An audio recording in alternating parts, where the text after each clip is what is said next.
Many years ago, I was introduced to a writer called Tivka Frye-Mackenzie.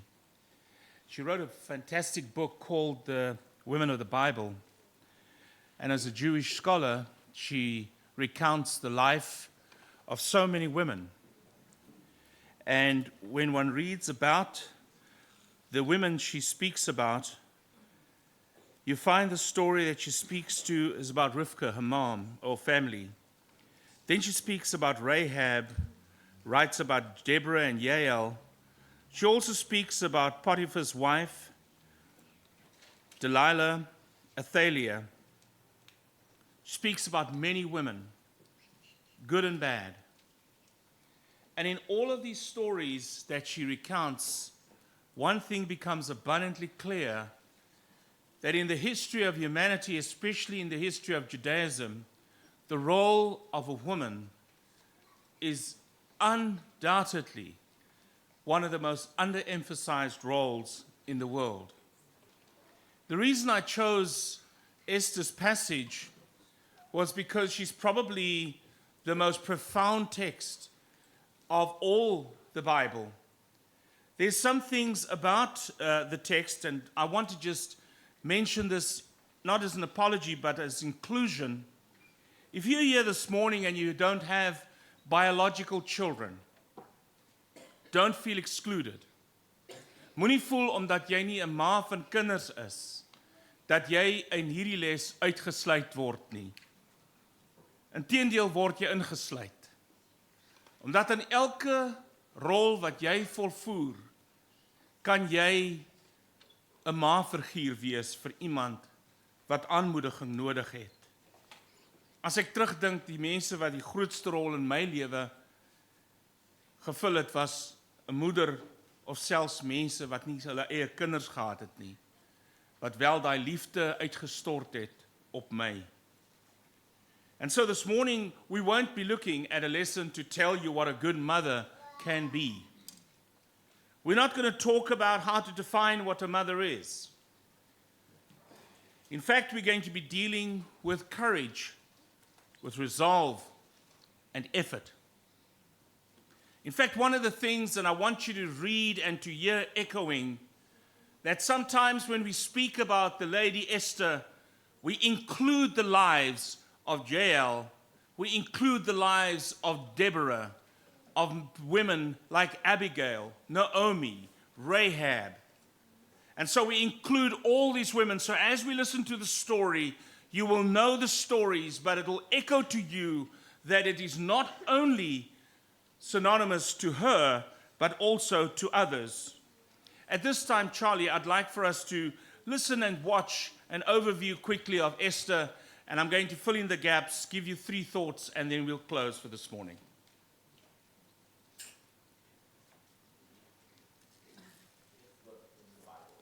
The story is set over 100 years after the Babylonian exile of the Israelites from the land. And while some Jews did return to Jerusalem, remember Esther and Nehemiah, many did not. And so the book of Esther is about a Jewish community living in Susa, the capital city of the ancient Persian Empire. The main characters in this story are 2 Jews, Mordecai and then his niece Esther. And then there's the king of Persia, who's something of a drunken pushover in the story. And then there's the Persian official Haman, the cunning villain. Now this is a curious book in the Bible, mainly for the fact that God is never even mentioned, not once. Which might strike you as kind of odd. I mean, isn't the Bible about God? But this is a brilliant technique by the author, who's anonymous, by the way. It's an invitation to read this story looking for God's activity, and there are signs of it everywhere. The story is full of very odd, quote, coincidences and ironic reversals, and it all forces you to see God's purpose at work, but behind the scenes. Let's just dive into the story. The book opens with the king of Persia throwing 2 elaborate banquet feasts that last a total of 187 days. And it's all for the grandiose purpose of displaying his greatness and splendor. On the last day of the banquet feast, he's really drunk, and he demands that his wife, Queen Vashti, appear at the party to show off her beauty. She refuses, and so in a drunken rage, the king deposes Vashti and makes the silly decree that all Persian men should now be the masters of their own homes. Then he holds a beauty pageant, because he it's right here that we're introduced to Esther and Mordecai. Esther hides her Jewish identity and enters the beauty pageant and wins. And the king is so obsessed with Esther that he elevates her to become the new queen of Persia. And after this, and even more serendipitous, is the fact that Mordecai just happens to overhear two royal guards plotting to murder the king. And so he informs Esther, who in turn informs the king, and Mordecai gets credit for saving the king's life. Now right here from the beginning, God's not mentioned anywhere, but this all seems providentially ordered. What is it that God's up to? You have to keep reading. We're next introduced to Haman, who's not actually a Persian. He's called an Agagite. He's a descendant of the ancient Canaanites. Remember 1 Samuel chapter 15. The king elevates Haman to the highest position in the kingdom, and he demands that everybody kneel before Haman. Well, when Mordecai sees Haman, he refuses to kneel, which of course fills Haman with rage. And when he finds out that Mordecai is Jewish, Haman successfully persuades the king to enact this crazy decree to destroy all of the Jewish people. And to decide the date of the Jews' annihilation, Haman rolls dice. A die is called pur in Hebrew. Tuck that away from me. 11 months later, on the 13th of Adar, all the Jews will die. Haman and the king then have a drinking banquet to celebrate their really horrible decision. So the focus now turns to Mordecai and Esther, who are the only hope for the Jewish people. They make a plan that Esther's going to reveal her Jewish identity to the king and ask him to reverse the decree. But approaching the king without a royal request is, according to Persian law, an act worthy of death. So in a key statement, Mordecai is confident that even if Esther remains silent, that deliverance for the Jews will arrive from another place. And then Mordecai wonders, wow, he says, who knows? Maybe you become queen for this very moment. Esther responds with bravery, and she purposes to go to the king with her amazing words, if I perish, I perish. Now in what unfolds, we watch the ironic reversal of all of Haman's evil plans. So Esther hosts the king and Haman at a first banquet, and she says that she wants to make a special request of both of them at an exclusive banquet the following day. So Haman leaves the banquet totally drunk, and he sees Mordecai in the street. He fumes with anger, and he orders that a tall stake be built so that Mordecai can be impaled upon it in the morning. It seems like things can't get any worse for the Jews and for Mordecai. But all of a sudden, the story pivots. It just so happens that night, the king can't sleep, and he has the royal chronicles read to him for bedtime reading, and he just happens to hear about how Mordecai had saved the king's life. He had totally forgotten. So in the morning, Haman enters to request Mordecai's execution, and the king in that moment orders Haman to honor Mordecai publicly for saving his life. So now Haman has to lead Mordecai around the city on a royal horse, telling everyone to praise him. Now this moment in the story is a pivot for the whole book. It begins Haman's downfall and Mordecai's rise to power. Watch how this works. The day after is Esther's second banquet. So the king and Haman arrive, and Esther informs the king that first of all she's Jewish, and second that Haman has enacted a decree to murder her and to murder Mordecai, who saved his life, and to murder all of the Jews. Now the king's had a lot to drink, so when he hears this news, he goes into yet one more drunken rage, and he orders that Haman be impaled on the very stake he made for Mordecai. It's ironic and a grisly way for Haman to go. Haman's execution, however, doesn't solve the problem of the decree to kill all of the Jews. So the focus now turns to Esther and Mordecai as they make a plan to reverse the decree. They discover that the king can't revoke a decree that he's already made. So instead, the king commissions Mordecai to issue a counter decree. On the appointed day that all of the Jews were supposed to be killed, the 13th of Adar, now the Jews are ordered to defend themselves and to destroy any who plotted to kill them. Then Mordecai, Esther, and Jews everywhere hold banquets and feasts to celebrate this new decree, and Mordecai is elevated to a seat beside the king. Eventually, the decreed day comes, and the Jews triumph over their enemies. First, they destroy Haman's family, and then any other Persian officials who had joined in Haman's plot. And then on a second day, they get permission to destroy any who plotted against them throughout the entire kingdom. This results in joy and celebration as the Jews are rescued from annihilation. The story then tells about how Esther and Mordecai established by decree this annual 2-day feast of Purim, to commemorate their deliverance from destruction. And the name of the feast comes from Haman's dice. Remember? Purim. The book concludes with a short epilogue as Mordecai is elevated to second in command in the kingdom, and we are told now of his royal greatness and splendor as the Jews thrive in exile. Now, step back. Notice how this whole story has been designed. The story was full of moments of ironic reversal, but we can now see the whole story is structured as an ironic reversal, right down to the details. So the king's splendor and feasts and decrees are mirrored by Mordecai's splendor and feasts and decrees at the end. Esther and Mordecai, they first saved the king, but now in the end they save all of the Jews. Then you have Haman's elevation and edicts and banquet that gets reversed by Mordecai's elevation and edict and banquet. And then at the center, you have Esther and Mordecai's planning scenes, and then Esther's 2 banquets that act as a frame around the greatest moment of reversal in the whole story, Haman's humiliation and Mordecai's exaltation. Beautiful. Another fascinating feature of this book is the moral ambiguity of the characters. There's a lot of drinking and anger and sex and murder, of which Mordecai and Esther are a part. Not to mention their violation of many commands in the Torah, like marrying Gentiles or eating impure foods. And so the story's not putting Mordecai and Esther forward as moral examples, as if it endorses all of their behavior. But they are put forward as models of trust and hope when things get really bad.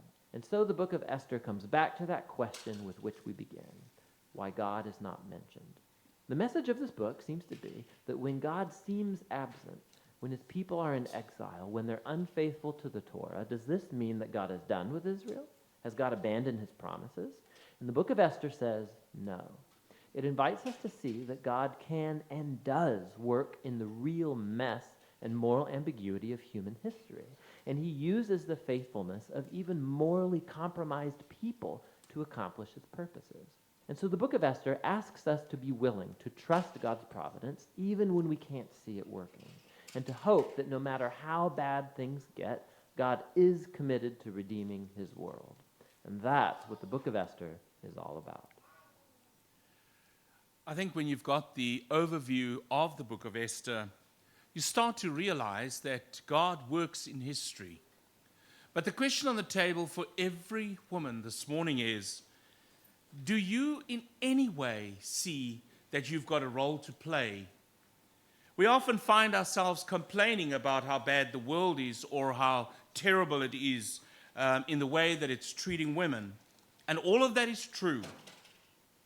But one of the key things of this entire lesson this morning is asking the question, would you use the positions of influence that God has placed over you or in for his advantage?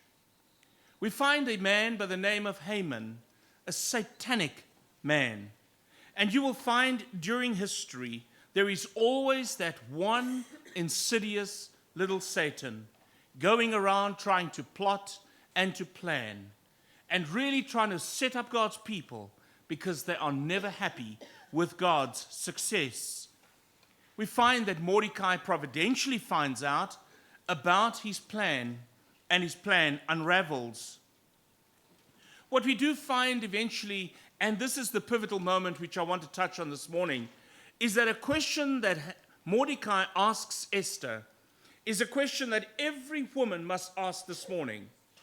You see, if you respond to the calling of God in your life, and if you don't, either way, God will work this out. But here's the key.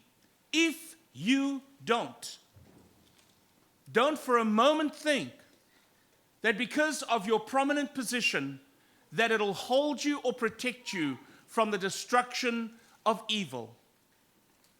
I love one of the proverbs that says, sometimes those of us who are wealthy think that it is an unscalable wall. You see, Satan is insidious. He's exceptionally clever. But what God also does is he's aware of every single plan of Satan and is determined to have his people redeemed. You see, Mordecai was important in trying to jolt Esther into action. And so too, the cross of Christ jolts us into action and asking those hard questions. Where do you stand in relationship to God? But more so, will you respond at a moment of greatest crisis? Place your own position and well-being at risk so that God's purposes can be elevated. You see, sometimes we think we can run away and we can obfuscate our responsibilities.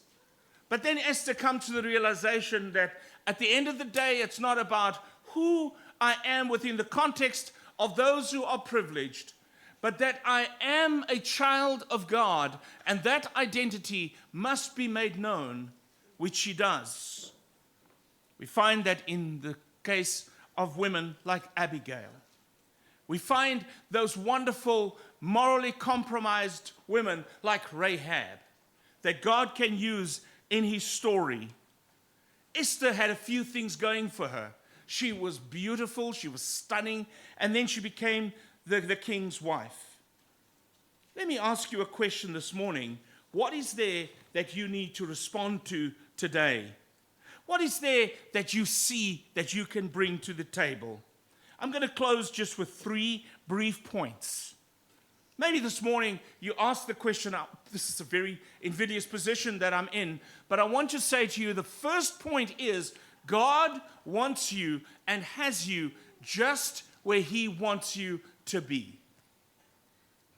Everything that you are, all that you have, all that you are being exposed to, all that you have been blessed with is for one purpose and one purpose only, and that is to ensure that the sovereignty of God is proclaimed in your place of influence. In the book of Esther, we find that the Spirit of God hovers over the chaos within that kingdom and brings order through this wonderful woman, Esther. The second point, within that I also want to just touch on, don't second guess God. When you are in that moment of doubt, or say, Lord, everything that I have, everything that I am, surely it's for me. I'm in this privileged position as queen. God's saying there is a greater purpose around your life. If maybe today you feel that maybe I'm a mistake, God's saying, I do not make mistakes in my providence. Secondly, routine faithfulness to our responsibilities before a holy God honors him. 4 years were prepared to be queen. You see, she was waiting for so many years to get to this prominent position. Jesus waited for 30 years before he stepped into his role fully as Messiah. And maybe today you're looking at your child and you're wondering, what is there for my child? You don't know that your child might be the one to be able to deal or invent or a cure for cancer.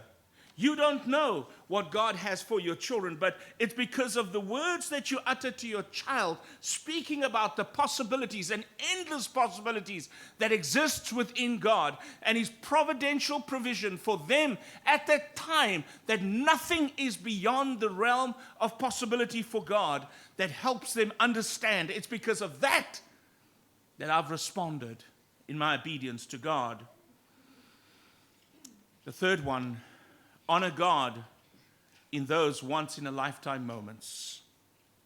I met an elder, and him and I were having a long, long discussion. He's one of the most godly men that I know. And we were talking about, he's an exceptionally wealthy man. And one of the comments I made to him was, he said to me, Dereck, can I just share something with you? I said, sure. He says, let me tell you now.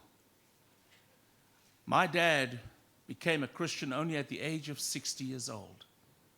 But he said, I watched through my entire life how Dad lived with open hands. He never, ever tried to use his money to manipulate or leverage or steal money from God in order to get his goals met. My dad lived, and the more Dad gave, the more Dad got. And he says, that is why today, all of my family live with open hands. He says, I do not define myself by the many companies that I own. I define myself by my relationship with God. Why? Because Dad did. You see, brethren, maybe today that is what your children need to know from you. I don't define myself by anything else except by what my mom had done in my life. And how Mom had led me to the presence and the throne room of God so many times to understand who God is. Those once-in-a-lifetime moments will define you, or they will define you. Sometimes you are exposed to a lifetime of public recognition, but most of us are not. Your story may never be recorded like an Esther, but it will be written in the book of life, so that one day, when only God and his chosen ones are the audience, it will be read out aloud, including your deeds that made it possible for others to be saved. Moments like these do not happen every day, but when they do happen, know this, that you must honor God in those moments. Trust in his sovereignty. Serve him faithfully during the routine times. Honor God in those once-in-a-lifetime moments, and keep your eyes open. Never let this world's pomp and prowl and all its trimmings obfuscate or obscure exactly who you are in the presence of God. Because you need to remember that it was God who placed you in this time in history. It is God who expects you to perform specifically what he requires, no matter how difficult it is. Because God will preserve you. And like Esther says, even if I don't, and even if I perish, I will still do God's will. Let's stand and sing our song of encouragement.